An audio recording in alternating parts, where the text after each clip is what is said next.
Boeing is in talk with Indian Navy to sell its F-18 Hornet fighter jets in a bid to gain a bigger share of defense market in the South Asian countries. The world's biggest arms importer, India. A lot of technical evaluation has to take place. Jenny Cunningham, Boeing's Vice President for Defense, Space and Security, told reporters at the Airshow in Singapore. The company is also seeing opportunities for its KC-49 multirole tanker in India and the other countries, said Cunningham. Indian Navy last year invited proposal for 57 jets for its aircraft carriers, while the Air Force of India is seeking at least 100 planes. Boeing and Saab AB have said both the orders should be combined, which would make it the world's biggest fighter jet order in the play. Prime Minister Narendra Modi of India, who plans to spend $250 billion in the coming years on the defense equipment from fighter jets to guns and helmets, wants India and the local companies to get a share to enter into by calling on the foreign manufacturers to make the product locally. Boeing, Lockheed Martin corporations and others have said they will produce in India if they win a contract large enough to make investment worthwhile. Boeing expects the US to decide on the TX program in the mid-2018, said Cunningham.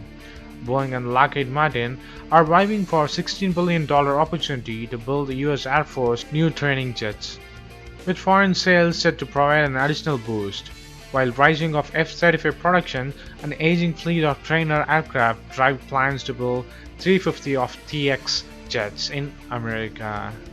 So what do you think of India to make world's biggest fighter jet order in history? Do you think these countries of US make defense companies will invest in India to make these defense equipments and jets and other things?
One of India's most celebrated successes that have enamored the world is its Mars Orbiter mission, the maiden interplanetary mission of ISRO, which was launched on November 5, 2013 by the PSLV C-25 rocket, was put into Martian orbit on September 21, 2014 in its first attempt.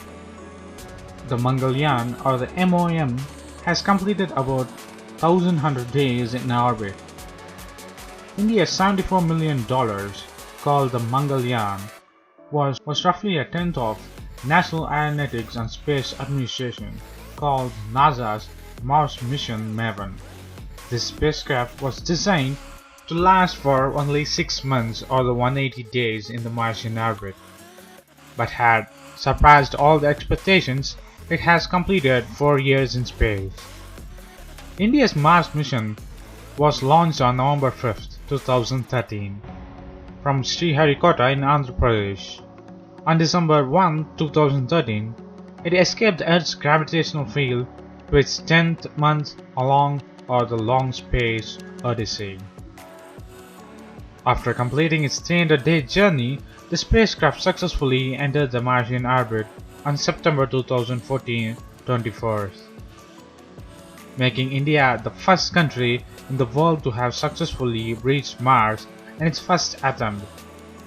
During its entry into the Martian orbit, the Mangalyaan was carrying 40 kg fuel load. In June this year of 2017, the Mangalyaan had spent 1,000 days of Earth in Martian orbit. During this period, the spacecraft had completed 388 orbits around the red planet Mars. Here are the few things that Mars mission of India, or the ISRO's interplanetary mission, succeeded in Mars. The focal objective of MOM, or the MOM, is to work on the technologies required for designing, planning, managing and operating an interplanetary mission for the future of ISRO. It was easily the least expensive Mars mission till date, which was also the first attempt successful. It is also secondarily working on obtaining data penetrating to the red planet's surface features, morphology, mineralogy, and the Martian atmosphere. MOM's competence is driven by the presence of these tools: a color imaging camera, a thermal infrared spectrometer to measure the chemical compositions of the surface, and instruments to assess Mars' atmosphere. It also has produced over 715 images till date. MOM is also well equipped to take care of itself for longer periods without any ground interventions. It's a matter of great pride that India's, or the ISRO's, Mars Orbiter mission have exceeded the expectations and is helping us pave way for the bigger and more elaborate and the path-breaking mission for India and its scientists of ISRO, or the Indian Space Research Organization. So what do you think of ISRO's Mars mission? Mangalyaan has successfully crossed 1,100 days in Martian orbit, which was tend to be only 180 days or 6 months.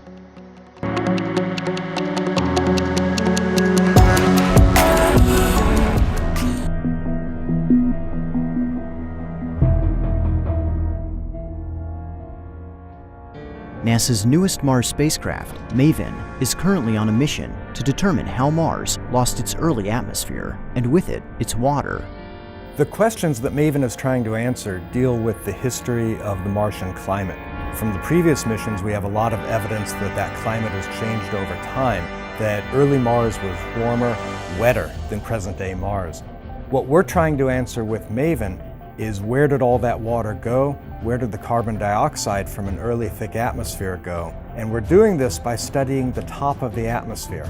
Since we are the first mission really looking at all pieces of the puzzle on the upper atmosphere, almost everything we're seeing and how it relates to everything else is brand new. As an example, one of the things we measured very early in the mission, right after we went into orbit, before we even got into our final science mapping orbit, was the distribution of hydrogen, oxygen, and carbon as a cloud surrounding the planet, the very extended upper atmosphere.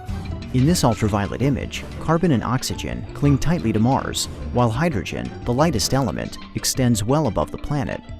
Understanding the escape of hydrogen is important because hydrogen is the primary ingredient in water. While previous Mars orbiters have peered down at the planet's surface, Maven is spending part of its time gazing at the stars, observing the Martian atmosphere through a series of stellar occultations. The imaging ultraviolet spectrograph, the IUVS instrument, can determine properties of the upper atmosphere all the way down to the lower atmosphere by looking at a star as the star sets behind the planet as seen from the spacecraft. And by looking at the diminution, the weakening of the starlight as it sets, we can measure the composition of the upper atmosphere. The relative motion of the stars allows Maven to look at columns of the atmosphere, revealing how its composition changes with altitude. At the same time, Maven's orbit passes close to the Martian polar caps, giving it north to south coverage of the planet. Mars itself rotates once a day beneath Maven, providing east to west coverage. This combination allows Maven to observe the entire atmosphere. My goal with Maven is to put together a data set that the Mars science community can spend the next decade or two working on. We're making very few measurements that have never been made at all before at Mars, but what we're doing is we're making them in parts of the atmosphere where they haven't been measured. We're making comprehensive measurements for a full year rather than, for example, with the Viking lander, a one-time entry, one profile. We're going to get hundreds and hundreds of profiles and be able to see how the upper atmosphere responds to the changing solar conditions and really put together a picture of the upper atmosphere that we haven't been able to put together before.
Post your comments below.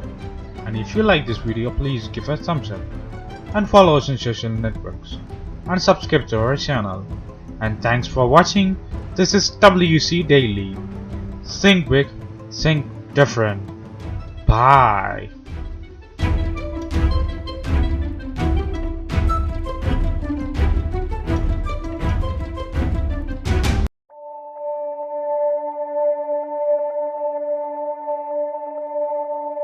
You